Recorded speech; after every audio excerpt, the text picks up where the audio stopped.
The Brit Chadashah for Parsha portion 28 is Mark 8. Mark 7:31 to 8:38.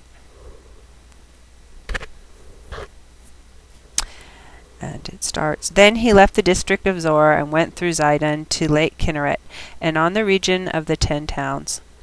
They brought him a man who was deaf and had speech impediment, and asked Yeshua to lay hands on him. Taking him off alone, away from the crowd, Yeshua put his fingers in the man's ears, spat, and touched his tongue. Then looking up to heaven, he gave a deep groan and said to him, Hiptach, that is, be opened. His ears were opened, his tongue freed, and he began to speak clearly.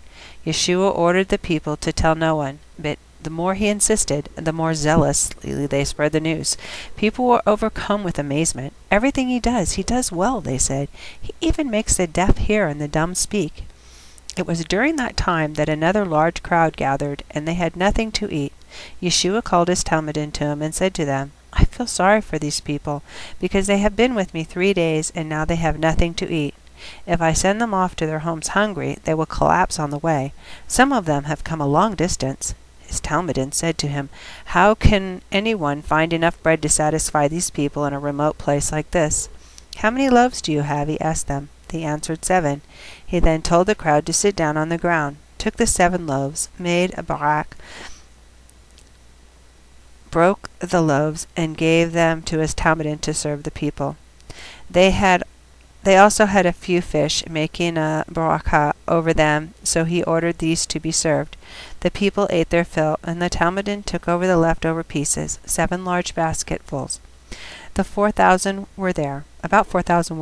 After sending them away, Yeshua got into the boat with his talmidim and went off to the district of Dalmantua. Fishermen came and began arguing with him.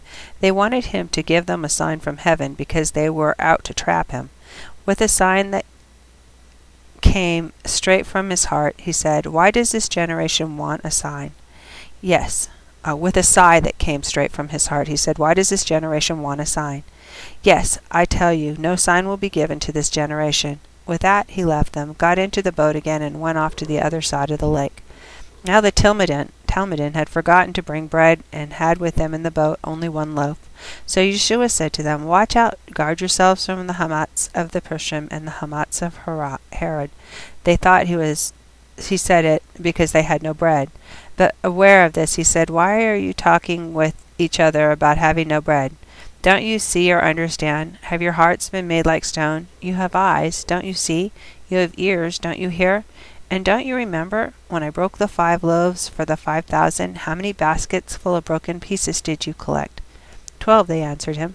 And when I broke the 7 loaves for the 4,000, how many basketfuls of pieces did you collect? 7, they answered. He said to them, And you still don't understand? They came to Beet-Zada. Some people brought him a blind man and begged Yeshua to touch him. Taking the blind man's hand, he led him outside the town. He spit in his eyes, put his hands on him, and asked, Do you see anything? He looked up and said, I see people, but they look like walking trees. Then he put his hands on the blind man's eyes again. He peered intently, and his eyesight was restored, so that he could see everything distinctly. Yeshua sent him home with the words, Don't go into town. Yeshua and his talmidim went on to the towns of Caesarea Philippi. On the way, he asked his talmidim, Who are the people saying I am? Some say you are Yochanan the Immerser, they said. Others say Eliyahu, and others one of the prophets. But you, he asked, who do you say I am? Kepha answered, You are the Mashiach. When Yeshua warned them not to tell anyone about him, Then Yeshua ordered them not to tell anyone about him. He began teaching them that the Son of Man had to endure much suffering and be rejected by the elders, the head of the Kohanim, and the Torah teachers, and that he had to be put to death. But after 3 days he had to rise again. He spoke very plainly about it. Kepha took him aside and began rebuking him. But turning around and looking at his talmidim, he rebuked Kepha. Get behind me, Satan, he said, for your thinking is from a human perspective, not from God's perspective.